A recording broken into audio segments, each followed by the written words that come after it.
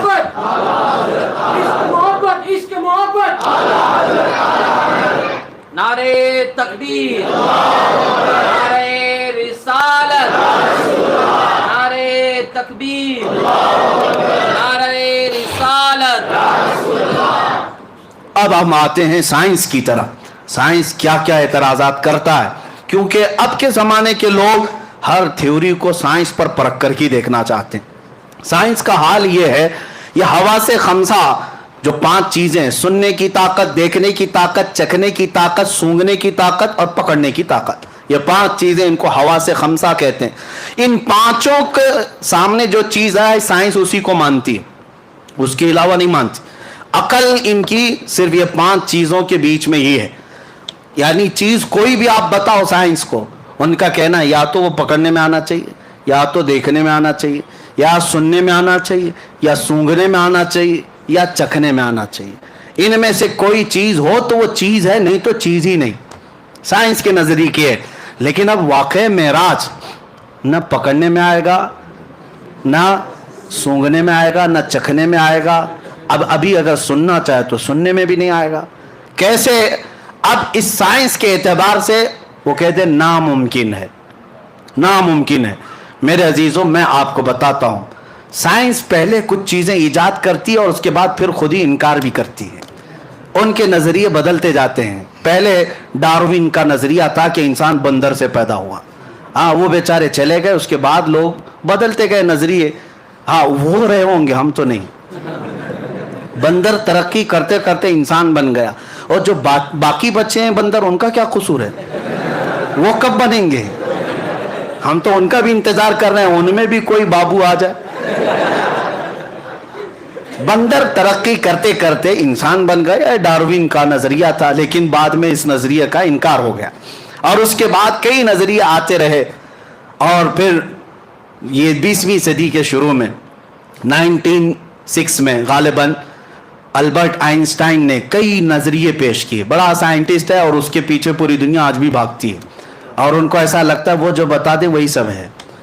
دھوکہ بھی ہو سکتا ہے, اور ہر ترقی کے بعد پچھلی چیزیں چھوڑ دی جاتی ہیں.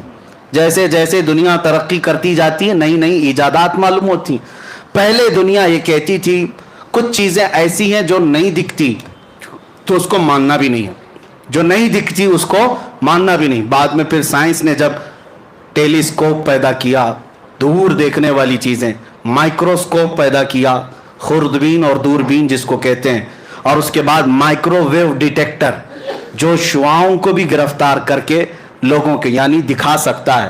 تو یہ سب جب مشینیں پیدا ہونے لگی تو سائنس کہنے لگا کچھ اور بھی چیزیں ہیں دنیا میں, یعنی ستاروں سے آگے جہاں اور بھی ہے. اب ماننے لگے اور آگے بڑھنے لگے. اور اس کے بعد میں کہتا ہوں عقل کے اندھوں کو جو میرے آقا صلی اللہ علیہ وسلم کے معراج کے سفر کے منکر ہیں, حضور کو یہ سفر کیوں دیا گیا تھا؟ یہ سائنس کے لیے ہی ہے.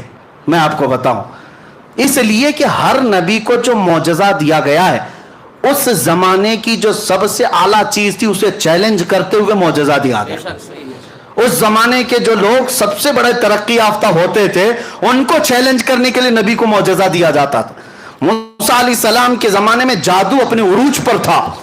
موسیٰ علیہ السلام کو لکڑی کا عصا ایسا دیا گیا کہ زمین پر ڈالیں تو سانپ بن جائے, اور اس کے بعد اٹھا لیں تو پھر لکڑی بن جائے. جیب میں ہاتھ ڈال کر موسیٰ علیہ السلام نکالتے تو ہاتھ ایسا چمکتا کہ رات اجالی ہو جاتی. یہ دے بیسا, یہ 2 معجزے تھے. اس زمانے کے جادوگر حیرت میں تھے ایسا کیسے ہو سکتا ہے, کیونکہ وہ چھوٹی چھوٹی رسیوں سے وہ بھی سانپ بنا لیتے تھے. اب میں آپ کو بتا دوں معجزے اور جادو میں فرق کیا ہے. آپ سوچیں گے موسیٰ علیہ السلام کا مقابلہ فرعون کے جادوگروں کے ساتھ ہوا تھا. میں پوچھ رہا ہوں ٹائم کوئی مسئلہ تو نہیں ہے؟ ہاں, آج معراج کی شب ہے, کسی کو جانا ہے, میں پابند نہیں کرتا, جس کو جانا ہے وہ جا سکتے ہیں, جسے بیٹھنا ہے وہ بیٹھ سکتے ہیں. اللہ تبارک و تعالی رحم فرمائے. اب آپ کبھی یہ سوچتے ہیں کہ جادوگر وہاں پورے آئے تھے فرعون کے بلاوے پر, سب کو فرعون نے کہا تم اپنا دکھاؤ, موسیٰ اپنا دکھائیں گے. سبوں نے رسیاں زمین پر ڈال دی, چھوٹے چھوٹے سانپ بن گئے. موسیٰ علیہ السلام نے لکڑی ڈالی, بڑا اژدہا بن گیا, اور وہ اژدہا سارے سانپوں کو نگل گیا. جادوگر پھر دوسرے سانپ بنا لیتے, کیوں نہیں بنائے؟ بلکہ قرآن میں ہے قالوا آمنا برب موسیٰ و ہارون, سبوں نے پکار کر کہا موسیٰ و ہارون کے رب پر ہم ایمان لاتے ہیں. سارے جادوگر اتنی بات پر ہار گئے, ارے اور دکھاتے, اور کچھ دکھاتے. اب فرق میں آپ کو بتاتا ہوں. جادوگر جو دکھاتا ہے وہ جادو چیزوں کو بدلتا ہے. مثال کے طور پر ابھی یہاں بوتل کوئی جادوگر اس طرح پھینک دیا اور آپ کو لگا پھول گر رہے ہیں. کرتے ہیں نا میجیشین. لیکن یہ ہوتا کیا ہے؟ وہ ہوتا یہ ہے کہ صرف نظروں کا دھوکہ, یعنی نظروں پر بندش ہو جاتی ہے. جادو کا کمال یہی, وہ چیز نہیں بدلتی. جادوگر دیکھ رہا ہوتا ہے یہ بوتل بوتل ہی ہے, لیکن لوگوں کو پھول دکھ رہی ہے. جادوگر کی نظروں میں چیز نہیں بدلتی. اب موسیٰ علیہ السلام کے مقابل میں جو جادوگر آئے تھے, رسیاں ڈالے تو صحیح, دنیا کو سانپ دکھ رہے تھے لیکن جادوگروں کو تو رسی دکھ رہی تھی. لیکن موسیٰ علیہ السلام جس لکڑی کو ڈالے تھے وہ حقیقت میں سانپ تھا, وہ حقیقت میں سانپ تھا. یہی فرق ہے, جادوگر نظر بندی کرتا ہے, نبی جو معجزہ دکھاتا ہے حقیقت بدل دیتا ہے, حقیقت بدل دیتا ہے. موسیٰ علیہ السلام کو ان کے زمانے کا بڑا چیلنج تھا جادو, اس سے بڑی چیز موسیٰ علیہ السلام کو دی گئی. عیسیٰ علیہ السلام کے زمانے میں یونان کے ڈاکٹر طبیب بڑے مشہور تھے, بیماروں کو صحیح کرنے میں ان کا کوئی مثال نہیں تھا, بڑی بڑی دوائیاں ایجاد کر چکے تھے. عیسیٰ علیہ السلام کو اللہ نے معجزہ کیا دیا؟ کوڑ کے بیمار, برس سفید داغ والا, آج تک اس کا علاج نہیں. یونان کے لوگ اس وقت بڑی بڑی بیماریوں کا علاج ڈھونڈ لائے تھے, لیکن برس کی بیماری, سفید وائٹ داغ جو ہے, اس کا علاج آج بھی نہیں ہو پاتا. کوڑ کی بیماری اور برس کی بیماری والے پر عیسیٰ علیہ السلام صرف ہاتھ لگا دیتے, اسے شفا مل جاتی. مادرزاد اندھے جو پیدائشی اندھے ہیں, عیسیٰ علیہ السلام ان کے سر پر ہاتھ رکھتے, آنکھیں آ جاتی. مٹی کے پرندوں میں پھونک مارتے, وہ زندہ ہو کر اڑنے لگتے تھے. عیسیٰ علیہ السلام کو ان کے زمانے کے جو چیلنجز تھے اس کے مطابق معجزہ دیا گیا. داؤد علیہ السلام کا زمانہ تھا, لوگ لوہے کی چیزیں بناتے تھے, الگ الگ نقشے بناتے. داؤد علیہ السلام کو معجزہ یہ دیا گیا کہ آپ کا ہاتھ ایسا تھا کہ کوئی بھی لوہا آپ ہاتھ میں لیتے, لوہا ایسا نرم ہوتا کہ آپ ہاتھ سے ہی پورے لوہے کو نقشہ بنا دیتے. سلیمان علیہ السلام کے زمانے میں معجزہ یہ تھا کہ لوگ الگ الگ بولیاں سیکھنے میں بہت آگے بڑھ چکے تھے. اللہ نے سلیمان علیہ السلام کو تو پرندوں کی بھی بولیاں سکھائی, ہر جانور اور ہر پرندے کی بولی سکھائی. کچھ مسئلہ ہے؟ ہر پرندے کی بولی سکھائی گئی. یہ سلیمان علیہ السلام کا معجزہ تھا. ہر نبی کو ان کے زمانے کے تقاضوں کے اعتبار سے معجزہ دیا گیا. اب سنیے توجہ کی بات, ہر زمانے میں اس نبی کے زمانے کے جو حالات تھے وہ معجزہ دیا گیا. موسیٰ علیہ السلام کو عصا کا معجزہ, عیسیٰ علیہ السلام کو شفا کا معجزہ, داؤد علیہ السلام کو لوہا نرم کرنے کا معجزہ, سلیمان علیہ السلام کو پرندوں کی بولی کا معجزہ. حضرت صالح علیہ السلام کو معجزہ دیا گیا, آپ نے لکڑی ماری, پتھر سے اونٹنی پیدا ہو گئی, پتھر سے اونٹنی پیدا ہو گئی. ان کے زمانے میں لوگ فخر کرتے تھے, ہم پہاڑوں کو تراش کر گھر بنا لیتے ہیں. صالح علیہ السلام نے فرمایا, تم تو ہاتھوں سے صرف نقشے بنا کر گھر بناتے ہو, میں پتھر کو لکڑی ماروں تو اونٹنی پیدا ہو جائے. تو اس زمانے کے لوگوں کے سامنے جو نبی معجزہ دکھاتے تھے, کوئی بھی اس نبی کے معجزے تک نہیں پہنچ سکتا تھا, عقلیں عاجز ہو جاتی. ان کے زمانے کے جو جو چیلنجز تھے سب معجزے دیے گئے. اب توجہ, سید الانبیاء کی باری آئی, محمد رسول اللہ کا زمانہ آیا. میرے آقا صلی اللہ علیہ وسلم کو کیا معجزہ دینا تھا, کون سا چیلنج تھا حضور کے زمانے کا؟ ظاہر سی بات ہے, ہر زمانے کے جو جو تقاضے ہیں اسی اعتبار سے معجزے دیے گئے. رب ذوالجلال کے علم میں ہے, مولا کریم جانتا ہے میرا حبیب آخری نبی ہے. اب جو معجزہ دینا ہے وہ قیامت تک چلنا چاہیے, جو معجزہ ہوگا وہ قیامت تک پرانا بھی نہیں ہونا چاہیے. ایسا معجزہ رسول کو دینا ہے, کیونکہ ان نبیوں کا زمانہ بھی لیمیٹڈ تھا, امت بھی لیمیٹڈ تھی. میرے رسول کا نہ زمانہ لیمیٹڈ ہے نہ امت لیمیٹڈ ہے. زمانہ قیامت تک ہے اور امت بھی بے حساب ہے. اب حضور کو معجزہ ایسا دینا ہے جو ہر زمانے کے لیے چیلنج ہو, ہر زمانے کے لیے چیلنج ہو. اب دیکھو, اللہ نے اپنے حبیب کو ایک معجزہ نہیں دیا, ہر نبی رحمت آخر الانبیاء کی امت کئی قسموں کی ہے. اس میں امریکہ والے بھی ہوں گے, افریقہ والے بھی ہوں گے, ہندوستان والے بھی ہوں گے, پاکستان والے بھی ہوں گے, عرب والے بھی ہوں گے, سب ہوں گے. سب کی طبیعتیں بھی الگ, سب کے خیالات بھی الگ, سب کی ترقیاں الگ, سب کا علم الگ, لیکن ہیں سب آخر الانبیاء کی امتی. اب معجزہ ایسا دینا ہے رسول کو جو قیامت تک چلنا ہے. اب رسول کو پہلا معجزہ دیا گیا قرآن عظیم. یہ معجزہ قرآن ایک میرے آقا کا معجزہ ہے. میں کہتا ہوں بیٹھے ہوئے چھوٹا بھی بچہ ہم میں سے 12 سال کا لڑکا اٹھو, میں کھلی اجازت دیتا ہوں پورے محلے میں پوری دنیا میں چیخ چیخ کر کے ظالموں کو پکار کر کہو, تمہیں اجازت میں دیتا ہوں, اور کھل کر کے ڈرنے کی بات نہیں کہ لاؤ اگر تمہاری ہمت ہے تو قرآن کے برابر کی ایک کتاب. کیونکہ یہ چیلنج قرآن میں آج تک چل رہا ہے, اور ابھی تک کوئی دوسرا قرآن نہیں آیا. جو لانے کی کوشش کر رہے تھے بیچارے چلے گئے, ہے بدلنے کی کوشش کی. ابھی 1 سال پہلے بیچارہ ایک رافضی کتا نکلا تھا اور کہا کہ قرآن میں سے میں 26 آیتیں نکال کر کے نیا قرآن بنا رہا ہوں. وہ پتہ نہیں کہاں ہے, قرآن کہاں گیا اس کا اور وہ کہاں گیا پتہ نہیں. نام بھی بدل گیا, دھرم بھی بدل گیا, بیوی بھی بھاگ گئی, بچے بھی بھاگ گئے, اور کہیں سڑک پر پڑے رہ گئے. اور اسی کو اعلیٰ حضرت نے سمجھایا تھا, یا رسول اللہ جو تیرے در سے یار پھرتے ہیں, جو تیرے در سے یار پھرتے ہیں, در بدر یوں ہی خار پھرتے ہیں. حضور کو چھوڑا تو در در کی ٹھوکریں. بیچارے کسی کے ہاں گئے تھے کچھ ٹکڑے حاصل کرنے کے لیے, لیکن ان لوگوں نے تو ہڈیاں بھی نہیں ڈالی, اور وہاں تو ہڈیوں کا تصور ہی نہیں ہے. ملتا تو کیا ملتا, ہاں سوکھا ویج ملتا, لیکن وہ بھی نہیں ملا. اور بعد میں آ گئے بیچارے. اب پکار کر کہتے ہیں کہ اب ہمارا کیا ہوگا, نہ ادھر کے رہے نہ ادھر کے رہے.